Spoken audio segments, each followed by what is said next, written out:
Кив на Република Македонија, дипломат, поранешен пратеник и директор на библиотека. Градска библиотека. Градска библиотека. Да. Единствено логично прашање кога почеток, Филип, на разговорот со вас ми е дали кога пред 20 години, во 97 година ги предводевте како студент, ги предводевте студентските протести против наставата на албански јазик на тогаш Педагошката академија, чинам дека беше. Да. Во еден момент помисливте дека ќе дојде ден кога ќе зборуваме за намалување на статусот на македонскиот јазик. Да. Кратко и јасно, а сега ќе образложам зошто да.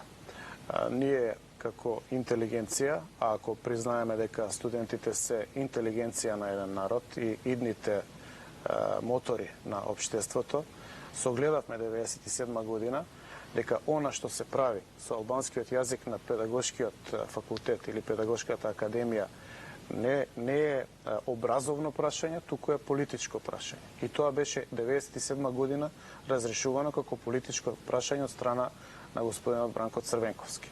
Тој, кога протестиравме, ние ни вети дека нема да се донесе тој закон, се отиде на зимскиот распуст, студентите си отидоа по своите домови, најголем дел надвор од Скопје, и за време на тој распуст тој го донесе тој закон, што подоцна еруптираше со тие протести, каде што ние всушност укажавме дека се напаѓа директно македонскиот јазик и дека второ се напаѓа унитарноста на Република Македонија, што ќе се покаже 20 години подоцна како точно.